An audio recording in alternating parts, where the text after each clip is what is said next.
마지막 주제가 되겠네요. 더 센 상법이라고 불리는 집중 투표제에 관한 이야기입니다. 핵심은 소수주주 권한 강화인데 기업들은 이 경영권 불안 우려를 내세우고 있고 또 주주 입장에서는 또 긍정적인 변화가 있을 것이다라는 이야기가 있는데 시장에는 어떤 파장일까요? 맞습니다. 민주당 그러니까 이재명 대통령 출범하고 또 민주당이 이제 본격적으로 정부 여당과 힘을 합쳐서 지금 코리아 디스카운트 해소 우리 시장의 쉽게 말하면 선진화 이걸 계속 추진하고 있습니다. 맥락이 있는 거예요. 그래서 1차 상법 개정이 한번 있었습니다. 네. 그때 주식이 엄청 올랐어요. 맞아요. 엄청 올랐죠. 네. 그래서 우리 시장 개혁 조치에 대해서 막 시장이 환호하고 외국인들도 막 뜨겁게 반응하고 했습니다. 그때 사실은 요것도 논의가 됐었는데 1차 상법 개정에는 제일 중요했던 게 이사의 충실 의무 확대가 너무 중요했기 때문에 조금 논의가 부족했거나 했던 것들을 조금 2차로 미루자라고 해서 1차에서는 4가지 상법 개정이 있었어요. 그때 못 들어가고 미뤄졌던 게 요번에 통과된 겁니다. 그래서 요거를 2차 상법 개정이다 이렇게 부릅니다. 1차보다도 더 매콤한 맛이 들어있어요. 아하. 그래서 더 센 상법이다 이렇게 우리가 얘기를 하는데 그래서 핵심은 뭐냐? 핵심은 집중 투표제라는 거예요. 집중 투표제는 왜 집중 투표제냐? 투표할 때 정신을 차리고 집중해라. 그래서 집중이 아니고요. 정신 딴 데 팔지 마. 똑바로 찍어. 이게 아니고. 우리가 이제 아까도 대주주 뭐 이런 사람들 얘기했습니다만 평균입니다. 평균 우리나라 큰 회사들의 대주주들의 일가 친척의 지분율을 다 합쳐봐야 40% 남짓이에요. 그런데 이사회를 딱 구성하고 나면 이사 만약에 20명 있으면 20명 다 이 대주주가 다 선임한 사람이에요. 그러니까 지분율은 40을 갖고 있는데 이사회에서. 영향력은 100% 갖고 있는 거죠. 왜 이런 일이 생겼냐? 만약에 이사 1번, 2번, 3번을 이번에 선임한다고 해볼게요. 그러면 지분율 51% 갖고 있는 대주주와 49% 갖고 있는 소수주가 있다고 해볼게요. 그러면 1번 이사 추천합니다라고 짱짱짱하고 1번 이사 찬반합니다. 그러면 51% 가진 사람이 나 찬성 그러면 끝. 그렇죠. 2번 이사도 똑같습니다. 3번도 똑같습니다. 그러니까 51만 갖고 있다는 이유로 100%의 영향력으로 그 사람이 뽑은 사람이 다 되는 거고 49의 영향력을 갖고 있다는 이유로 0%의 실질 지배력을 갖고 있게 되는 겁니다. 이 왜곡이 너무 심한 거예요. 이런 나라는 세계에 없습니다. 그 잘난 미국의 자본주의 선진국 미국에서도 다 지분율에 얼추 비례하거나 플러스 마이너스 20% 영향력 정도밖에 없습니다. 내가 지분율이 30이다 그럼 한 50 정도 영향력? 그게 뭐냐면 이사 10명이면 5명 정도 선임한다. 이 정도라고 보시면 돼요. 근데 우리는 100%를 다 지멋대로 받고 있지 않습니까? 그렇지. 그러니까 재벌 대기업 회장들의 꼬봉들로만 이사회가 가득 차이니 회장님들 심기에 맞는 의사 결정만 하도록 되어 있지 주주들이 원하는 거 미래에 진짜 필요한 결정들은 하지를 못하게 되는 거예요. 그래서 이걸 어떻게 깨볼까 라고 해서 집중 투표제라는 아이디어가 나왔는데 이게 뭐냐면 이사 1번, 2번, 3번 아까 예를 들어 드린 것처럼 3명을 뽑는다고 해볼게요. 그러면 난 3번 투표할 수 있는 거죠. 그럼 투표권은 3개죠.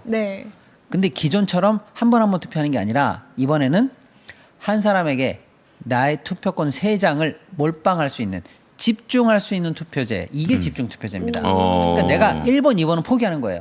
어차피 저거 오너 맘대로 하겠지 이러면서 나는 3번이 마음에 들어. 그러면 3번에 대해서 내가 3표를 몰빵하는 거죠. 그러면 3번에 한해서는 잘하면 지배주주를 이길 가능성이 있죠. 그렇습니다. 그래서 이제는 예시로 재벌 회장들 이재용이 마음대로 정용진이 마음대로 이사를 뽑다가 이제는 그 사람들 입김을 벗어난 이사가 갑자기 어느 날 딱 뽑혀서 앉을 수 있을 그런 가능성이 드디어 열린 겁니다. 가능성이 열린 이제 막상 부딪혀 봐야 되는 거죠. 근데 이게 너무 웃긴 게 뭐냐면 아니 그 재밌고 그 좋은 제도 그 경제 민주화 같은데 그런 제도가 지금까지 없었어? 그러니까요. 있었죠. 있긴 있었어요? 이미 1990년대 후반에 97, 8년도에 이미 이 법안이 들어와 있는데 왜 지금 이게 통과됐다고 이렇게 호들갑이냐? 그때 들어올 때도 똑같은 논리로 얼마나 병폐가 심했느냐 이러면서 들어왔는데 결국 재벌들의 입김에 무너져서 어떻게 했느냐? 똑같은 게 들어와 있는데 단서 조항이 들어가 있어요. 단서 조항. 단 집중투표제 도입할 수 있는데 단 정관에 따라 채택하지 아니할 수 있다. 이걸 해놓은 거예요. 정관에 따라. 그래서 주주총회에서 진해 주주총회에서 우리 회사는 집중투표제 안 함. 이거 한 조항을 넣어서 다 통과시켜버린 거예요. 그래서 지금 우리나라에서는 집중투표제를 90% 이상, 99% 이상 채택하고 있지 않습니다. 정관으로 다 배제해놨어요. 그래서 이번에 통과된 건 뭐냐? 정관 배제가 안 되는 거예요. 그렇습니다. 네. 너희들이 자산이 2조가 넘어 큰 회사야? 그러면 정관으로 배제 못해. 이겁니다. 오호, 야. 그러니까 이제는 무조건 집중투표가 될 수는 있다. 90년대부터 있었는데 이제야 다시. 그렇습니다. 하는 단서 거죠. 조항이 사실상 없어졌다. 네. 이렇게 보시면 되고요. 왜 이재명 대통령이 이걸 역점을 두고 추진을 했던 것일까? 예. 예. 이거는 이제 그러니까 이 사실은 회사의 가장 중요한 의사결정 기구는 주주총회죠. 네. 네. 근데 주주총회에서 결정되는 건 진짜 중요한 겁니다. 전 주주들한테 그렇죠. 물어봐야 되니까. 그럼에도 불구하고 그 주주총회에 올리는 안건조차도 이사회가 결국에는 승인을 해줘야 안건이 올라가요. 그런데 그 주총 사안이 아닌 대부분의 회사 의사결정 사항은 다 이사회 결정 사항이에요. 그렇죠. 그러니까 회사의 결정은 다 이사회에서 한다고 보면 되는데 네. 그동안은 사실은 다 재벌 오너들이 자기 입맛에 맞는 이사를 놓고 회사를 마음대로 좌지우지했었거든요. 네.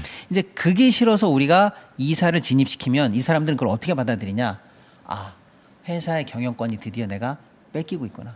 침탈되고 있구나. 이렇게 느껴요, 이 사람들은. 근데 막상 집중투표제를 통해서 외부 이사를 받아보잖아요.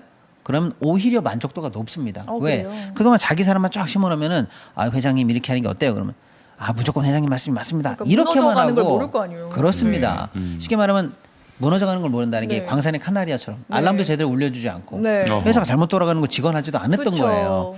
그래서 막상 외부 이사를 써보면 오히려 그러니까 사모펀드나 이런 데서 가끔 이 표로 이겨서 외부 이사가 들어간 적이 있거든요. 네. 근데 실제로 적용해 보잖아요. 그러면 나중에 그 재벌 오너들이 재임해 주시면 안 되겠느냐 이런 얘기를 할 정도로 오히려 긍정적입니다. 실질적으로 훨씬 왜냐하면 더 그 좋은 사람들이 것 같아요. 네. 회장 잡아먹으러 들어간 게 아니에요. 그럼요. 그렇지. 본인도 그 회사 잘 그래요. 되라고 들어간 네. 거예요. 예. 바로 그럴 것 이겁니다. 같아요. 자기 마음대로 하고 싶은 게 방해받는 거하고 네. 그 사람들이 회사를 잡아먹는 거하고는 전혀 다른 얘기거든요. 그 사람은 회사를 무너뜨리는 사람이 아니라는 겁니다. 그러니까 경영권 침탈, 침해로 받아들일 게 아니라 누구나 자기 지분권에 비례해서 좋은 경영진을 네. 다양하게 심을 수 있어야 이게 선진 지배 구조인데 이걸 그동안 재벌들은 경영권 침탈로 봐서 그렇게들 막아왔던 거예요. 그러니까 당연히 이게 통과되니까 시장에서는 환호하죠. 환호합니다. 더군다나 이걸 누가 제일 좋아하냐? 외국인들이 좋아합니다. 아, 외국인들이 왜냐하면 외국인들이. 야 우리가 니네 회사 지분 얼마나 많이 갖고 있는지 알아? 그러니까요. 그런데 나는 왜 감나라 배나라 한 번도 못 하고 경영 회의에 들어가지도 못하고 문서 하나를 못 받고 감사 문서 하나를 못 보냐? 어? 라고 해서 내가 저 한국 회사 저거 한번 좀 알고 싶은데 알 방법이 없어라고 했는데 드디어 외국인들 입장에서도 큰 손들이 많으니까요. 이제 마음만 먹으면 국내 세력과 모종의 연합을 통해서 얼마든지 자기네들이 원하는 이사를 진입시킬 수 있는 가능성이 열리니까 외국인들이 가장 좋아하는 한국 개혁 사항입니다. 아하. 예. 그런데 이제 방금 얘기한 걸 또 거꾸로 보수주들은 그렇네요. 뭐라고 그러냐? 이제 외국 자본에 우리 기업 다 털으려고 한다. 그럴 수도 있겠다. 이런 식의 네. 얘기를 하는 거죠. 토종 자본이 그렇게 이제 잠식당한다. 그렇죠. 뭐 이렇게. 외국계 자본에 털려간다. 대표적으로 나경원이 아직도 이런 소리 하고 있습니다. 그래서 뭐 마치 진짜 외국 자본에 우리 회사가 다 팔려나가는 것처럼 심소봉대하고 있는데 그게 아니고요. 외국인들이 살려고 그러면 지분을 사야죠. 전체 지분을 사야 걔네께 되는 거지. 그렇지. 그럼 지금 이사회 하나 넣는 거 아니겠습니까? 예. 그럼 걔네들이 뭐 여기 들어와가지고 주가 떨어뜨리려 들어오는 게 아니잖아요. 투자했기 때문에 들어오는 건데. 네. 예, 그렇습니다. 그래서 건전한 매기 이론이라고 그럴까요? 예, 그런 게 우리 시장에 이제 코리아 디스카운트 해소, 지배구조의 투명성 강화 이런 거에 진일보하는 큰 산이 하나 넘었다. 이렇게 좀 봐야 되겠습니다. 이 오너 리스크도 줄어들 수 있겠죠? 아, 그럼요. 당연히 견제되고요. 예. 지금은 이거 해. 그러고 하면 네네네 하고 회의록도 공개 안 하는데 떡한 이사가 들어가가지고 난 반대합니다. 그리고 회의록 바로 뭐 내가 그냥 공개하겠습니다. 이럴 수도 있는 거니까요. 네네네. 그 정용진이가 많이 괴롭겠어요. 정용진이가. 어? 그러니까요. 예. 폐쇄적으로 기업을 운영하거나 예. 독선을 일삼았던 회사 입장에서는 빡빡하겠죠. 예. 네. 자산이 2조 원 이상 상장사가 꽤 많네요. 204곳 정도. 네. 그래서 이제 된다고 그 하는데. 회사들이 모여 있는 상장협, 상장사협의회 등에서 일단 반박 성명도 내고 합니다만은 그렇겠네요. 그러거나 말거나 시장이 환호한다. 네, 그걸로 이게 어떤 의미인지 이미 우리는 알고 있다. 이렇게 시장은 보셔야 정말 될것 같습니다. 환호할 것 같습니다. 네. 아, 주식을 하는 대통령이 그 지금 재임하고 있다 보니까 뭐 진짜 뭐 예상치도 못한 그런 변화들, 네. 아주 그 긍정적인 변화들이 계속 일어나는 것 같습니다. 주주들의 마음을 또 아는 것 같네요.